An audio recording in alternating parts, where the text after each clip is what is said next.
नमस्कार, बिहार मिथिला न्यूज में आपका स्वागत है। मैं हूं मनोज। देखिए, कोई भी पत्रकार अगर किसी भी, चाहे चिकित्सा हो या शिक्षा के क्षेत्र में हो या फिर राजनीति हो, अगर विश्लेषण करता है तो उसके कई मायने हैं। अपने अपने दृष्टिकोण से सभी लगाते हैं, लेकिन हम जो सार्थक पहल है हमारा, वो है सभी स्कूल मैनेजमेंट के तमाम जो जवाब हैं वो जनता तक पहुंचाना। क्योंकि कई अभिभावक हमसे पूछते हैं, कहते हैं कि इस सवाल को पूछिए। हम बता दें, दरभंगा जूनियर पब्लिक स्कूल में है विशाल गौरव हमारे साथ हैं, डायरेक्टर, जिन्होंने काफ़ी तन्मयता के साथ आईसीएसई और सीबीएसई दोनों पैटर्न को साथ में लेकर चला है, जो कि एक कठिन टास्क है। आईसीएसई के बारे में कहा जाता है कि आईसीएसई अगर कोई बच्चा 10th तक पढ़ ले तो उसको 12th तक का जो सिलेबस है वो मजबूत होता है, बेस मजबूत हो जाता है। लेकिन इसमें कई तरह के समस्याएं उत्पन्न होती हैं। इन कठिन चुनौती के बीच हमारे साथ एक पहला सवाल हम पूछते हैं कई स्कूल मैनेजमेंट से भी। स्कूल मैनेजमेंट को चाहिए, अगर कोई कटु सवाल हो, जो सही सवाल पूछे जाएं तो उसको बुरा नहीं लगे। अच्छे सवाल को बुरा मान लेते हैं जो गार्जियन के हित में होते हैं कई स्कूल मैनेजमेंट। तो स्कूल का ये जो सोच है वो अच्छा होना चाहिए। मैंने अच्छे सवाल जवाब दें बच्चों को, अभिभावकों के हित में, उनको खराब क्यों लग जाता?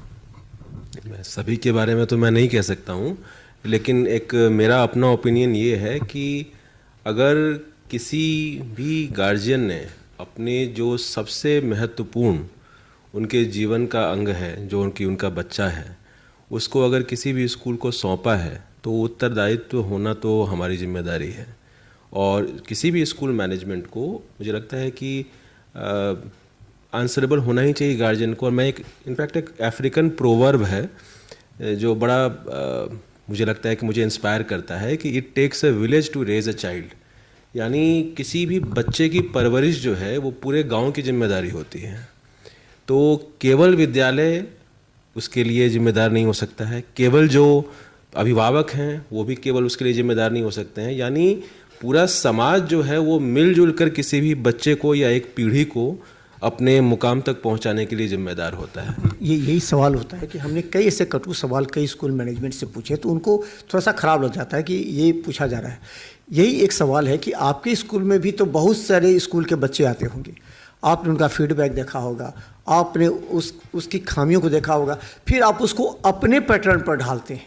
वो कितना कठिन चुनौती होती है, वो बीच का समय जहाँ से वो शिक्षा लेकर के आता है और उसको अपने अनुरूप आपको ढालना पड़ता है। कि जब भी कोई हमारी एडमिशन टेस्ट की जो प्रक्रिया होती है उसका हम लोग उसका मूल्यांकन करने का तरीका, उसके पीछे जो उद्देश्य है, क्योंकि अगर हम ये समझ जाते हैं कि बच्चे का स्तर, वर्तमान स्तर क्या है, तो हम लोग शिक्षकों को भी वैसे ही गाइड कर पाते हैं। और ये तो बात है कि कुछ केसेस में ऐसा होता है कि जब हमारे लिए बहुत बड़ी चुनौती होती है कि बच्चे का जो उम्र के हिसाब से जो उसका शैक्षणिक स्तर होता है उसमें काफ़ी गैप होता है। तो हम लोगों के लिए मुश्किल ये है कि अगर मान लीजिए उसकी उम्र हो चुकी है, एक मान लीजिए 12 साल का उम्र हो चुकी है, तो मैं क्लास 2 में तो उसको नहीं रेफ़र कर सकता हूँ। अगर मान लीजिए उसको एजुकेशन उसका उस तरीके से प्रिपेयर्ड नहीं है तो हम लोग उसी तरीके से उसको प्रिपेयर करने की कोशिश करते हैं। इसीलिए ये एक चैलेंजिंग काम है, लेकिन इम्पॉसिबल नहीं है और हम लोग हमेशा से करते आ रहे हैं इसको। एजुकेशन से ही नहीं, उस बच्चे के बिहेवियर में भी चेंजिंग होगा। वहाँ जहाँ पढ़ता होगा वहाँ उसका जो एनवायरनमेंट होगा, जिस तरह उसका डीलिंग्स होगा सीनियर जूनियर टीचर्स के साथ, वो चीज़ फिर आपके स्कूल में ढूंढेगा। अगर उससे नहीं मिला तो फिर वो मिसगाइड होता है। और फिर हमको लगता है कि हर वर्ष जो हमारा विश्लेषण बताता है, सभी स्कूल से 20% स्टूडेंट इधर से उधर होते हैं। ये हमारा अपना विश्लेषण हो सकता है कि आपका ना हो या आपके स्कूल में ना हो, लेकिन ये प्राय होता है। ये तो मानी हुई बात है कि अगर जो नए बच्चे हमारे पास आते हैं उनके अडेप्टेशन में थोड़ा वक्त लगता है, लेकिन अडेप्टेशन जो है ये तो प्रकृति का नियम है और जब भी बच्चे आएंगे तो थोड़ा समय लगता है। तो हम लोग अपने टीचर्स को, जो हमारा पूरा सिस्टम है, वो इक्विप्ड इतना बनाते हैं कि जो नए बच्चे हैं इनके साथ किस तरह से हमें डील करना है ताकि इनका ओरिएंटेशन, या जिसको कहते हैं कि एक लैंडिंग जो होती है, वो बहुत स्मूथ हो जाए। तो उसके लिए हम लोग इक्विप्ड हैं नए बच्चों को डील करने के लिए। अच्छा, एक सवाल और भी है। दो तरह के स्कूल मैनेजमेंट की थॉट होती है। एक प्रोफेशनल, कंप्लीट प्रोफेशनल, कि हमें उतना नहीं ध्यान दें, क्योंकि बच्चे निकलेंगे भी तो क्या होगा नहीं होगा, नाम लेंगे ना लेंगे। दूसरा सिंसियरिटी अबाउट जो उसका क्वालिटी एजुकेशन है उसको, तो उसमें सबको त्याग करना पड़ता है बहुत सारे कुछ, लेकिन जो प्रोफेशनल थॉट के होते हैं वो त्याग नहीं करते हैं। उनके स्कूल से कॉल जाता है कि आपके यहाँ बच्चे हैं, हमें भेजिए, हम ये शिक्षा देते हैं। ये डिफरेंट जो कॉल जो आता है, कॉल फोन से जाते हैं सब जगह, उनको क्यों आवश्यकता पड़ती है? दूसरा कि ये जो है आप प्रोफेशनल थॉट पर चलते हैं या फिर क्वालिटी एजुकेशन बच्चों के कैरियर को थॉट पर चलते हैं? नहीं, हम लोग तो क्वालिटी एजुकेशन के थॉट पर चलते हैं, और मेरा अपना मानना ये है कि ये एक बहुत ही रिगरस प्रक्रिया है। यानी ऐसा नहीं हो सकता है कि केवल थ्योरेटिकली और फिलॉसफिकली हम लोग एक सिस्टम को के बारे में सोचें और वो चीज़ जो है लागू हो जाए। वो हर दिन, हर सुबह से लेकर के रात तक उसमें लगना होता है। हर दिन की एक प्रक्रिया है, हर दिन उसके अंदर मेहनत लगती है, हर दिन उसके अंदर जो है इसकी रिगर लगता है, तब जाके कोई भी सिस्टम जो है वो प्रॉपरली मेंटेन हो पाता है।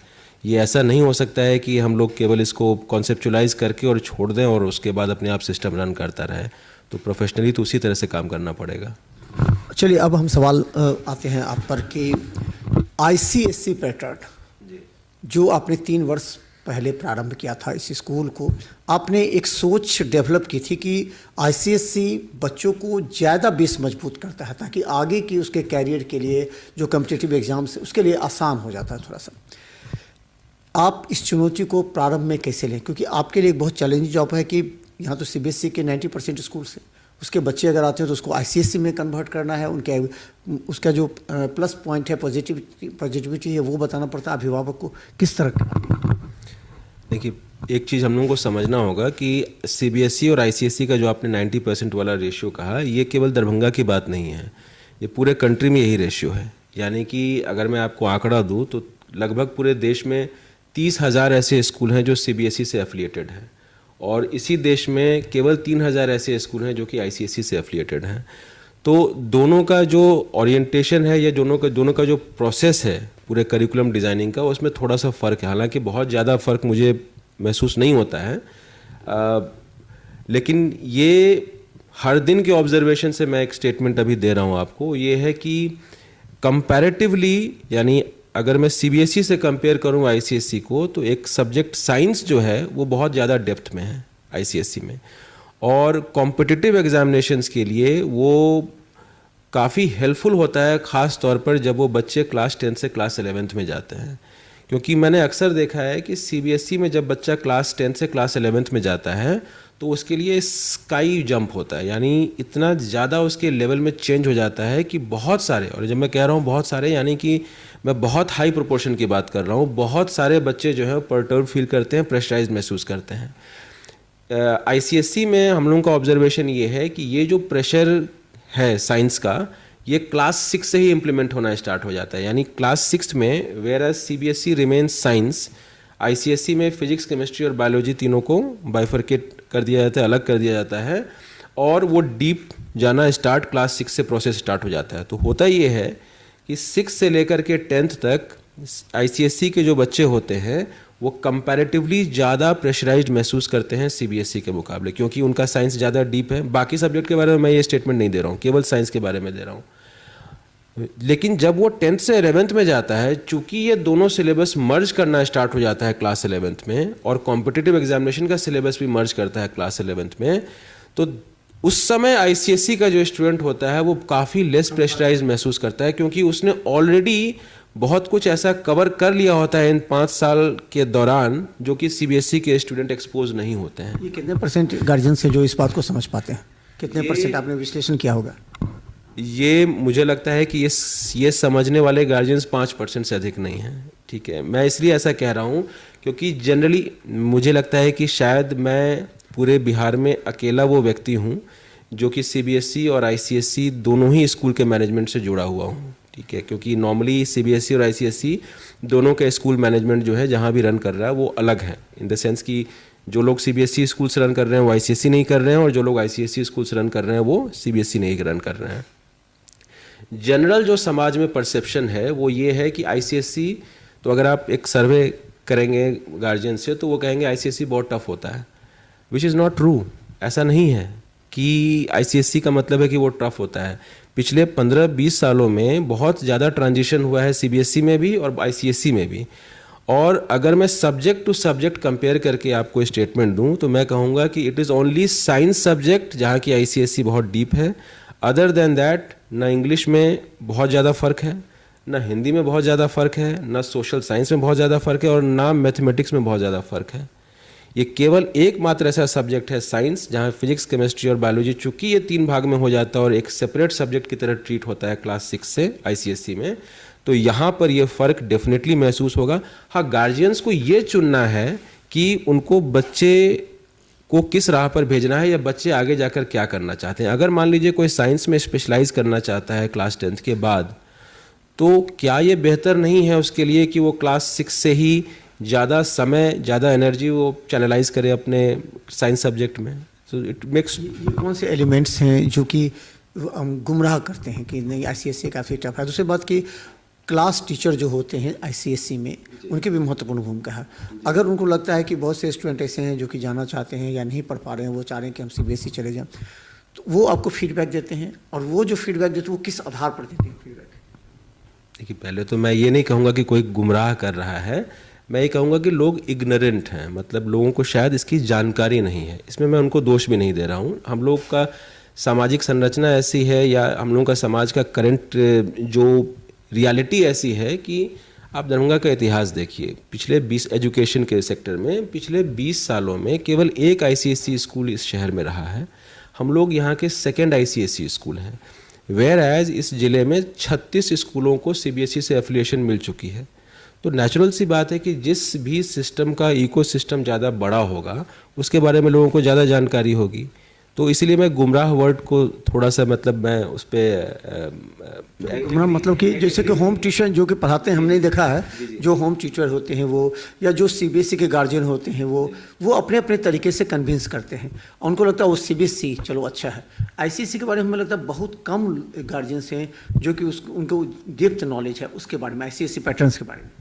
हाँ, ये बात सही है आपकी। देखिए, है क्या कि ज़्यादातर जो, अगर मैं अपने बच्चों, यहाँ जो मेरे पास स्टूडेंट्स हैं उनका ही मैं अगर एनालाइज करूँ, समीक्षा करूँ इनकी, तो मैक्सिमम स्टूडेंट्स तो ऐसे हैं जिनके पिता या माता ना सीबीएसई से हैं ना आईसीएसई से हैं, ठीक है, वो स्टेट बोर्ड से हैं। तो उनके लिए तो सीबीएसई भी नई चीज़ है, और अगर आईसीएसई की बात करूँ तो वो तो और भी ज़्यादा नई चीज़ है। तो धीरे धीरे समाज में अवेयरनेस होगा इसके बारे में, और हम लोग को लगता है कि यहाँ पर जैसे हमारे स्कूल में जितने भी पेरेंट्स आते हैं दे आर वेल अवेयर, बहुत ज़्यादा अवेयरनेस हो चुकी है उनको, और बहुत लोग ऐसी स्थिति में भी हैं जो दोनों बोर्ड की क्या उनकी रिक्विजिट्स हैं और क्या बोर्ड के अलग अलग करिकुलम में डिफरेंस है, इसको बहुत बखूबी समझ रहे हैं। कितने क्लास तक गार्जियन समझ पाते हैं इसको, और फिर कितने क्लास के बाद, आपने एक विश्लेषण किया होगा, कितने क्लास के बाद गार्जियन चाहते हैं कि नहीं आईसीएसई टफ हो गया, टीचर नहीं मिल पा रहे, हम नहीं पढ़ा पा रहे हैं, तो इसको थोड़ा सा हम सीबीएसई की तरफ मोड़ लें बच्चे को, तो ये किस क्लास के बाद ये मेंटेलिटी डेवलप होती है गार्जियन में? क्लास 5 के बाद, क्लास 5 के बाद, क्योंकि मनोज जी क्लास नर्सरी से लेकर क्लास 5 तक सीबीएसई और आईसीएसई के सिलेबस में कोई ख़ास फ़र्क है ही नहीं। इस बात को समझना बहुत ज़रूरी है।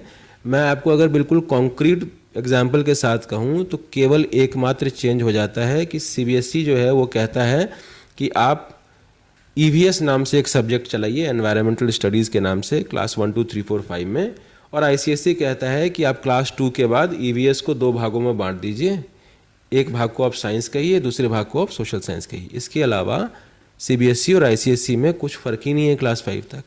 It is class 6th and onwards जहाँ पर कि सीबीएसई और आईसीएसई में फ़र्क हो जाता है, और केवल साइंस सब्जेक्ट है जहाँ की दोनों के बीच में बहुत ज़्यादा फ़र्क हो जाता है। बाकी कोई भी सब्जेक्ट ऐसा नहीं है जहाँ की फ़र्क 10% से अधिक है, 10% डिफरेंस ही है।